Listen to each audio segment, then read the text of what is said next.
नमस्ते दोस्तों। आज हम बात करेंगे एक ऐसे विषय के बारे में जो कि आपकी लाइफ को बिल्कुल बदल सकता है। डीक्लटरिंग, यानी कि अपनी लाइफ से सारी अननेसेसरी और अनवांटेड चीज़ों को हटा देना, अलग कर देना, अपनी लाइफ से दूर कर देना। क्या आप महसूस करते हैं कि आपके पास बहुत सारा सामान है जिसमें से कि बहुत थोड़ा सा सामान ऐसा है जो कि आप वास्तव में यूज करते हैं? तो आज हम सीखेंगे कि आप किस तरीके से अपनी लाइफ को डीक्लटर करके लाइफ में शांति, खुशी और प्रॉस्पेरिटी ला सकते हैं। तो डीक्लटरिंग की शुरुआत करेंगे हम फिजिकल डीक्लटरिंग से। तो हमारे आसपास का जो भी स्पेस होता है वो हमारा फिजिकल स्पेस है। क्या आपका फिजिकल स्पेस ऑर्गेनाइज्ड है, क्लीन है, या वो अस्त व्यस्त है, धूल धूसरित है, उसमें सामान ठूसा हुआ है? सबसे पहले आप ये देखिए आपके फिजिकल स्पेस में कौन सी ऐसी चीजें हैं जिन्हें देखकर आप अच्छा महसूस नहीं करते, जिन्हें देखकर आपको खुशी नहीं होती। उन चीजों को उठाकर फेंक दीजिए। फिर चाहे वो आपके कपड़े हो, सामान हो, पेन पेंसिल हो, कॉपी किताबें हो, कुछ भी हो, उसे उठाइए और अपनी लाइफ से बाहर कर दीजिए। डीक्लटरिंग की शुरुआत आप घर के किसी भी कमरे से या किसी भी कोने से कर सकते हैं। उस जगह को अच्छी तरीके से देखें और उन चीजों को आप 4 कैटेगरीज में डिवाइड कर सकते हैं। पहली वो जिन्हें कि आपको यूज करना है, यानी कि वो आपके काम की है, उन्हें आपको वहीं रहने देना है और ऑर्गेनाइज करना है। दूसरी वो जो कि आपके यूज की नहीं है लेकिन कोई और व्यक्ति उन्हें यूज कर सकता है, उन चीजों को आप डोनेट कर दें।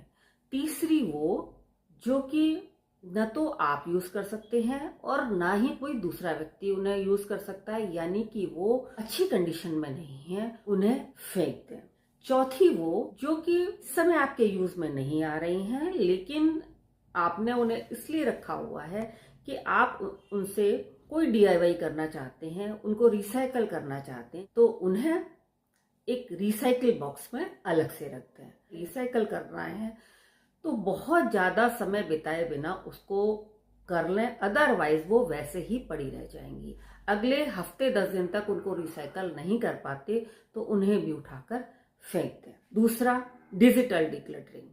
आप अपने फोन को, कंप्यूटर को, लैपटॉप को चेक करें। ऐसी एप्स तो आपके फोन या लैपटॉप का स्पेस नहीं घेर रही हैं जिनकी कि आपको जरूरत नहीं है, उनको इमीडिएटली डिलीट कर दें। अपने मेल बॉक्स को चेक करें, उसमें जो भी अननेसेसरी, अनवांटेड मैसेजेस हों, मेल्स हों, उन्हें डिलीट कर दें। आप अपने नोटिफिकेशन को कम कर सकते हैं। जब भी कोई नोटिफिकेशन आता है वो आपको डिस्टर्ब करता है, डिस्ट्रैक्ट करता है, आपके फोकस को कम करता है।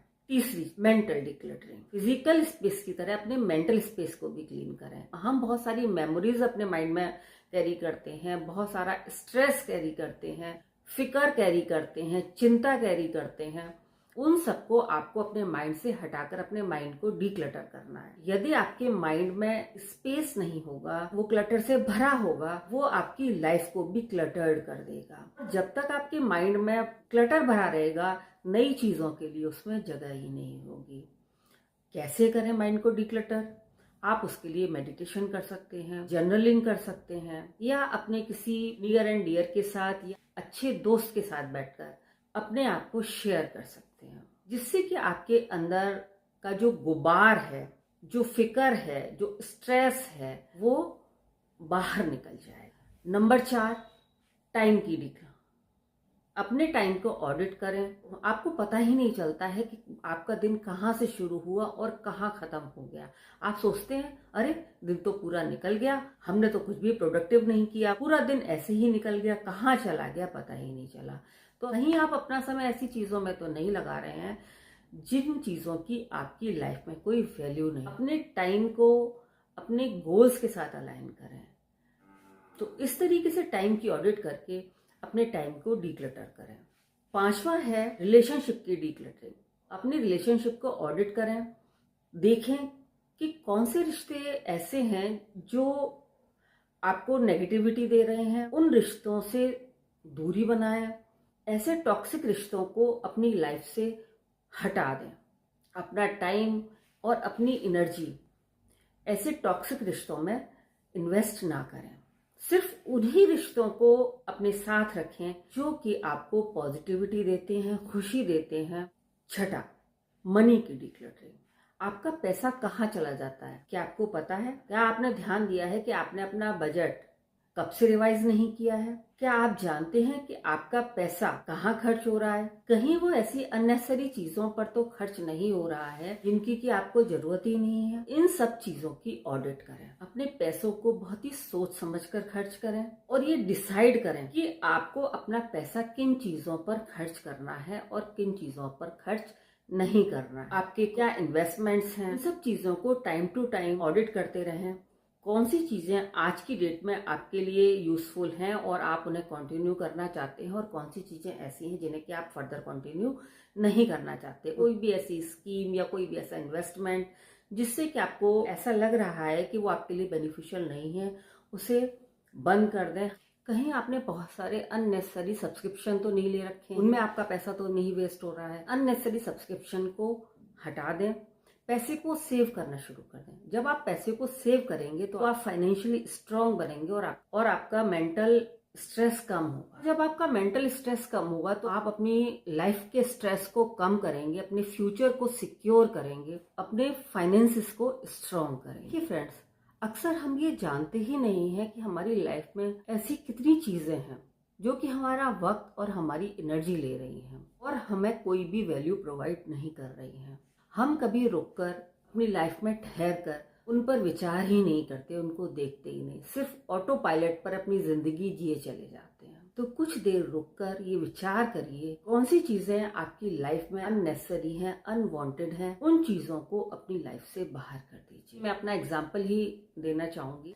मेरे हस्बैंड ट्रांसफरेबल जॉब में है और जिसके चलते हमें टाइम टू टाइम अपना घर मूव करना पड़ता है। इस बार भी हमें अपना घर मूव करना है, जिसके चलते मैंने अपने सामान का ऑडिट करना शुरू किया। मैं ये देखकर हैरान थी कि एक ही जैसी बहुत सारी चीजें मेरे घर में इकट्ठी हो रही थी। एक बैग में कम से कम 25-30 पेन पड़े हुए, 5-6 शार्पनर थे और 4-5 इरेजर थे। तो क्या मैं एक समय में 20-25 पेनों से लिखूंगी? एक पेंसिल को शार्प करने के लिए 5-6 शार्पनर यूज करूंगी? कुछ लिखा हुआ इरेज करने के लिए मुझे एक ही इरेजर की जरूरत है, 5-6 इरेजर की तो जरूरत नहीं है। ये सब चीजें मेरे पास थी जिनका कि कोई यूज नहीं हो रहा था, मुझे पता भी नहीं था कि वो कहाँ रखी हुई है और समय पड़ने पर वो मुझे कभी मिलती भी नहीं थी। तो मैंने डिसाइड किया जो भी मेरे पास एक ही जैसे मल्टीपल आइटम्स हैं जिनको कि मैं यूज नहीं कर रही हूँ, उन्हें मैंने एक बड़े से बैग में कलेक्ट करना शुरू किया, जिन्हें कि मैं डोनेट कर सकती हूँ और जिनको मुझे फेंकना है उनको मैंने अलग सेपरेट करना शुरू कर दिया। और ऐसा सामान जो कि मुझे लगा कि हम जब घर मूव करेंगे तो हमारे साथ फिर से जाना चाहिए, ये जानकर मैं शॉक्ड थी। ऐसा सामान मुश्किल से पूरे घर के सामान में से 20-30% ही था जिसको कि हम यूज कर रहे थे। मैंने अपने जापानीज लोगों के बारे में काफी पढ़ा है, वो अपने घरों में सामान बहुत कम रखते हैं और शायद यही उनकी प्रॉस्पेरिटी का राज है, क्योंकि जितना कम सामान होता है उतना ही कम हमारा समय और एनर्जी उसकी मेंटेनेंस, उसके रख रखाव पर जाती है, जिससे कि हमारे पास बहुत सारा समय बचता है जिसको कि हम किसी प्रोडक्टिव काम में यूज कर सकते हैं। जब आप कोई भी सामान खरीदें उसे यूज करें और उसका फर्दर यूज नहीं है तो इमीडिएटली किसी को डोनेट कर दें। यदि आप रख भी रहे हैं तो अगले 6 महीनों में अगर यदि आप उसे यूज नहीं करते हैं तो 6 महीने के बाद आप उसे अपने घर से बाहर कर। इस तरीके से आप अपना बहुत सारा टाइम, सारी एनर्जी सेव कर सकते हैं। और देखिए फ्रेंड्स, जितना ज्यादा आपका फिजिकल स्पेस खाली होता है आपकी लाइफ में ऑटोमेटिकली एक शांति और सुकून आ जाता है। लेकिन क्योंकि हम अपनी लाइफ में इन चीजों के बारे में सोचते ही नहीं हैं, हमने जो चीजें रखी हुई हैं उनकी हमारे लिए यूटिलिटी है भी या नहीं, ये चीजें हमने वास्तव में अपनी यूटिलिटी के लिए घर में रखी हुई हैं या दिखावे के लिए रखी हुई हैं। यदि हम ध्यान से बैठकर इस बारे में सोच सकें तो हम अपनी लाइफ से क्लटर को बहुत कम कर सकते हैं। जितना ज्यादा हम अपनी लाइफ को डिक्लटर कर पाएंगे उतनी ही हमारी जिंदगी बहुत ही आसान होगी, सरल होगी। हम लेडीज के पास तो इतने ज्यादा कपड़े कलेक्ट हो जाते हैं, लेकिन कहीं भी जाने बैठे हमारे पास कपड़े ही नहीं होते हैं। हम अपने कपड़ों को रिपीट नहीं करना चाहते। हमें लगता है किसी फंक्शन में कपड़ों को रिपीट करेंगे तो हमारी इज्जत कम हो जाएगी। और हर बार किसी भी फंक्शन को अटेंड करने के लिए हम फिर से नए फैशन के नए कपड़े खरीद लेते हैं, फिर वो आकर हमारी अलमीरा में एज इट इज पड़े रहते हैं। मैं अपनी पर्सनल बात करूं तो बहुत सारी ऐसी साड़ियां मैंने अपनी अलमीरा से सेपरेट की जिन्हें कि पिछले 6 सालों से मैंने पहना भी नहीं था। उन सबको मैंने अलग करके जरूरतमंद लोगों को डोनेट करने के लिए डिसाइड कर लिया। तो जितनी जल्दी संभव हो अपने घर को डीक्लटर करिए, अपने माइंड को डीक्लटर करिए। फेंग शुई के हिसाब से भी जितना ज्यादा आपके घर में फिजिकल स्पेस होगा उतनी ही ज्यादा शांति और सुख और समृद्धि आपके घर में आएगी। जितनी भी चीजें आप यूज नहीं कर रहे हैं, यदि वो यूज करने लायक हैं तो उन्हें डोनेट कर दीजिए। लेकिन डोनेट करने से पहले एक बार ये विचार जरूर कर लीजिए कि जो आप डोनेट करने जा रहे हैं क्या आप उसे यूज कर सकते हैं।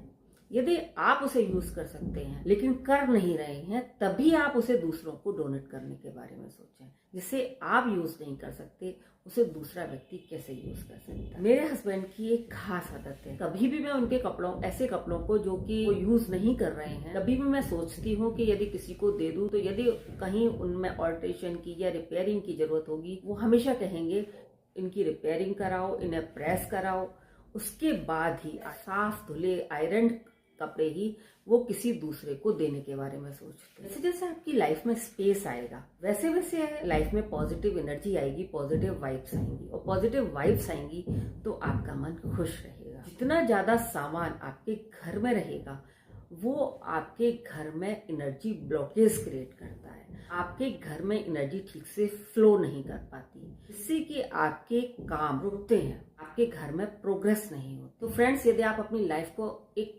दूसरे ही लेवल पर ले जाना चाहते हैं तो आज से ही अपने आप को, अपनी लाइफ को डीक्लटर करने की आदत डालें। तो आज के लिए बस इतना ही, फिर मिलते हैं एक नई वीडियो में एक नए टॉपिक के साथ। तब तक के लिए टेक केयर, बाय बाय।